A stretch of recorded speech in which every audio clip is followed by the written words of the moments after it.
عمر کون ہے؟ میں عمر رضی اللہ کی 4 باتیں بطور اشارہ کرتا ہوں. عمر وہ ہے جس کے ایک کوڑے پہ مدینے کی زمین کا زلزلہ رکا اور قیامت تک رکا رہے. عمر وہ ہے جس کے ایک خط پہ دریائے نیل 16 ہاتھ اوپر چلا اور قیامت تک چلتا رہے.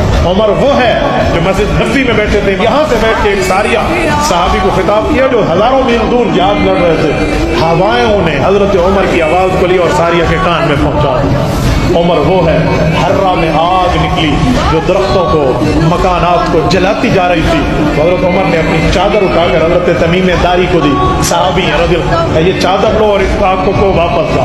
تمیم داری کے ہاتھ میں گویا ایک چابک آ گئی. انہوں نے اس چادر کو یوں گھمایا اور آگ کو کہا چل چل جہاں سے نکلی ہے. جیسے ہم جانور کو بھگاتے ہیں ایسے جانور کو ہنسانے کی طرح تمیم داری نے چادر اپنے ہاتھ میں لی اور آگ کو بھگاتے بھگاتے اسی سوراخ میں جا کر بند کر کے اوپر پتھر رکھ دی جہاں سے نکلی.